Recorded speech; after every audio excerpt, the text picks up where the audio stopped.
Kalau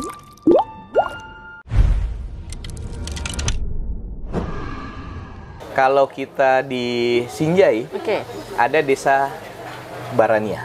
Oh, nggak pernah dengar bahkan. Belum pernah kan? Belum Itu pernah. masuk dalam 50 desa terbaik wisata di Indonesia saat ini. Karena kalau kita berbicara desa wisata, maka otomatis yang harus dipersiapkan salah satu faktornya adalah bagaimana desa itu mempersiapkan infrastrukturnya menuju ke objek-objek. Desanya yang membangun. Desanya. Kan desa sekarang punya uang. Iya.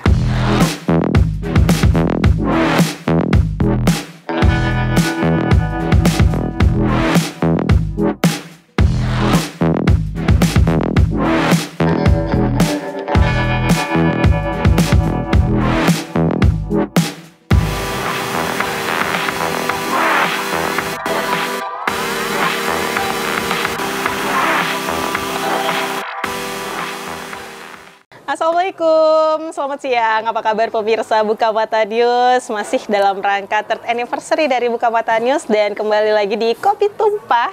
Tumpahkan idemu, tumpahkan ceritamu. Nah pemirsa, saya mau sedikit prolog mengenai narasumber kita berikutnya. Terakhir saya bertemu beliau belum di sini karena beliau ini baru menjabat kurang lebih setahun. Ini juga anniversary buat beliau di dinas ini ya. Kalau sebelumnya ini pokoknya mau ada kegiatan apa saya harus confirm dulu ke beliau ya. Pak, betul ini bagaimana ini jadwal Bapak ya kayak gitu. Dan betul ya. Iya Pak ya. Dan pada Januari 2022 beliau menjabat sebagai Sekretaris Dinas Pariwisata Provinsi Sulawesi Selatan. Jadi wajah pariwisata di Sulawesi Selatan ini juga ada campur tangan beliau saat ini. Apa kabar Kanda Devo? Alhamdulillah sehat nah. Saya juga ingin bertanya, sehat Bapak? Alhamdulillah. Lama tidak bertemu soalnya. Tidak bertemu dan Nana makin segar. Mungkin nuansa warna hijau yang sesuai dengan pisang hijau.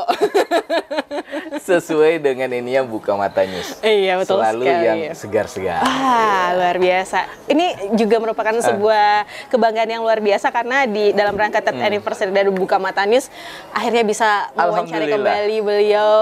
Terima kasih waktunya sudah bisa hadir di sini. Siap. Karena kita akan berbicara bagaimana kemudian posisi Pak Devo saat ini yang juga merupakan wajah dari pariwisata Sulawesi Selatan saat ini. Nah, 2023. Ya, nggak terasa ya Pak ya, udah 2023 aja ya Pak ya.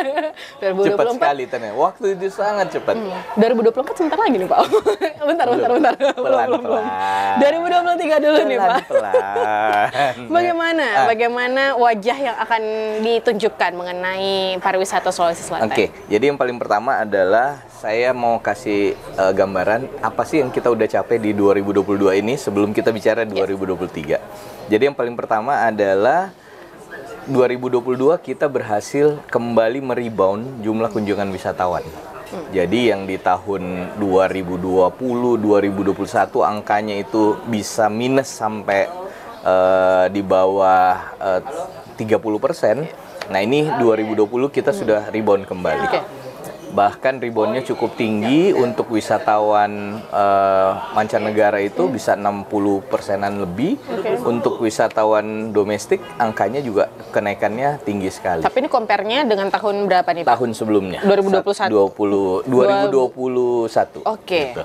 Jadi kita bisa melihat bahwa kita on the right track untuk nge-rebound kembali pariwisatanya kita. Nah, kemarin kita udah sepakat nih semua teman-teman stakeholder pariwisata, industri, kampus dan lain-lain, nggak boleh ada yang jalan sendiri. Semuanya harus jalan sama-sama. Semuanya harus bergeraknya bersama dan harus gercep seperti yang Mas Sandi bilang, Mas Menteri.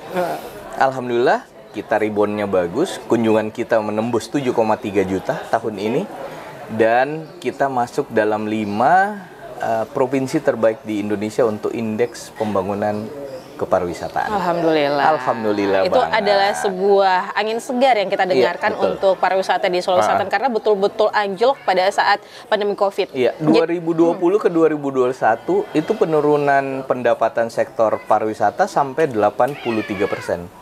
Yang dirumahkan kurang lebih sampai 56%. Bayangin setengahan dari jumlah tenaga kerja yang bergerak di sektor pariwisata semuanya dirumahkan. Oke, jadi apa saja yang kemudian hal-hal yang dilakukan oleh Dinas Pariwisata nih Pak? Jadi kemarin akhirnya kita ngambil satu apa ya, kalau kita bilang apa sih yang kira-kira yang bisa membuat Sulsel itu punya pembeda dengan provinsi lain.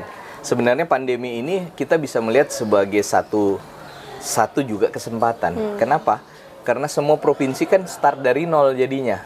Jadi kayak lari semuanya dari nol. Dari nol ya. Semuanya tinggal siapa yang kencang sekarang dia bisa dapat gitu. Akhirnya kita mengambil satu ini, yuk kita masuk ke desa wisata. Jadi selama 1 tahun, ya 2 tahun lah. Jadi mulai 2021 kita persiapkan, 2022 kita matangkan konsep desa wisata. Dan akhirnya kita mendapatkan penghargaan dari Kementerian Pariwisata sebagai provinsi dengan jumlah desa wisata terbanyak di Indonesia saat ini. Boleh disebutkan di mana aja nih Pak? Hampir semua. Apakah provinsi. ini adalah tempat yang lama? Maksudnya tempat yang lama adalah itu aja, atau kemudian ada tempat baru? Justru ini tempat baru karena konsepnya kita bukan lagi berbase on satu objek wisata, tapi kita base pada desa. Nah, kalau desa wisata itu kita bukan bicara hanya satu objek wisata, tapi kita berbicara tentang bagaimana pemberdayaan masyarakatnya, bagaimana kemitraan dengan pihak ketiga, bagaimana kelembagaannya, bagaimana pengelolaannya, bagaimana sarananya, bagaimana infrastrukturnya. Itu semuanya ada. Kota kabupaten yang paling banyak? Toraja banyak, Bulukumba banyak, beberapa kabupaten yang memang merupakan kabupaten destinasi utama, itu lebih mudah untuk menciptakan desa wisata. Yang kita syukuri adalah bahkan kabupaten yang menurut kita bukan merupakan desa wisata atau kabupaten destinasi utama, itu justru punya desa wisata yang boleh baru. Disebutin dong Pak? Banyak banget. Misalnya? Saya ambilkan contoh sekarang ini, kalau kita di Sinjai ada desa Barania. Oh, nggak pernah dengar bahkan? Belum pernah kan? Belum Itu pernah. masuk dalam 50 desa terbaik wisata di Indonesia saat ini. Wow, Belum tahu kan? Nah, berarti nanti boleh ya kita jalan-jalan ke sana ya Pak ya? Ini sebenarnya masuk. Nah, kemudian contohnya di Luwu Timur, saya ambil yang paling jauh. Ada namanya Desa Matano. Oh iya, Tahu, dekat udah dengan pernah ke sana? Danau Matano. Danau Matanonya, desanya belum. Tapi belum tahu kan? Belum. Nah, itulah yang seperti begitu yang kita bangun. Jadi bukan lagi hanya based on objek wisata, tapi kita based pada desa, di mana semuanya tadi yang saya sampaikan, pemberdayaan masyarakatnya, produk-produk yang ada di desa itu, ekonomi kreatifnya seperti apa, destinasinya seperti apa dibenahi, pemberdayaan masyarakat dan lain-lain. Nah, ini banyak banget dia punya aktornya di situ. Iya, betul sekali. Salah satu faktornya yang juga sangat sering dikeluhkan oleh calon wisatawan adalah akses transportasinya. Ya. Jadi bagaimana Pak? Itu tadi, makanya kita base-nya itu ke desa wisata. Karena kalau kita berbicara desa wisata, maka otomatis yang harus dipersiapkan salah satu faktornya adalah bagaimana desa itu mempersiapkan infrastrukturnya menuju ke objek-objek desanya wisata. Yang membangun. Desanya. Kan desa sekarang punya uang. Iya. Ada dana desa kan. Ternyata konsep desa wisata ini sangat diterima oleh teman-teman di desa. Bahkan dibandingkan dengan konsep yang ditawarkan beberapa OPD, beberapa konsep seperti One Village One Product ataupun beberapa konsep lainnya, konsep desa wisata ini dianggap oleh teman-teman di desa mudah untuk diimplementasikan dan mudah untuk konsepsikan bersama teman-teman yang ada di desa. Makanya cepat sekali kita di Sulawesi Selatan. Sekarang jumlah kita sudah 465 desa wisata. Desa wisata. Dan target kita tahun 2023 ini harus 600 desa wisata. Berarti kita punya 600 destinasi baru. Untuk mencarinya itu seperti apa? Apakah desa-desa ini yang mengajukan atau dari provinsi yang kemudian mencari? Bagusnya. Jadi desa wisata ini dimulai dari tingkat desa, dia mengajukan ke kabupaten mengeluarkan SK dengan segala macam persyaratannya, diverifikasi oleh dinas pariwisatanya, kemudian nanti yang menilai akhir adalah langsung Kementerian Pariwisata. Jadi kalau dinilai Anda tidak memenuhi persyaratannya ini, maka tidak bisa menjadi desa wisata.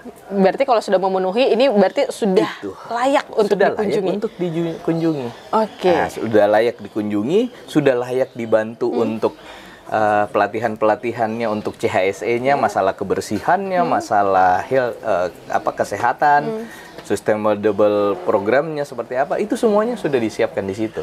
Jadi akhirnya desa wisata ini memang bukan hanya bergerak untuk mempromosikan satu objek wisata, tapi juga akhirnya kelihatan bagaimana masyarakat itu menjadi bagian dari kegiatan program desa wisata. Oke, nah itu Gitu. cukup menarik ya Pak ya, Asik banget untuk melihat sekarang bagaimana kalau bicara. kemudian kita bicara soal pariwisata di Sulawesi Selatan, kita tidak hanya bicara soal Kota Makassar, Bulukumba, tapi ada lagi tempat-tempat Betul, yang baru yang betul. bisa didapatkan. Tapi berbicara di luar dari itu, Pak Devo, enjoy balik di Dinas Pariwisata Pak? Ternyata setelah berkelana kemana-mana, pariwisata itu adalah rumah. Wah, saking rumahnya sama. Saking rumahnya, jadi akhirnya masuk ke situ tuh udah ya seperti masuk ke rumah aja, udah tahu lah, oh ini harus kerja ini, benahin yang ini. Kalau ada yang susah-susahnya pasti ujungnya di sini gitu. Udah tahu lah ya seperti apa. Yang PR-nya memang sekarang ini adalah bagaimana kita bisa meyakinkan kementerian bahwa Sulawesi Selatan itu udah siap untuk menerima kunjungan wisatawan mancanegara.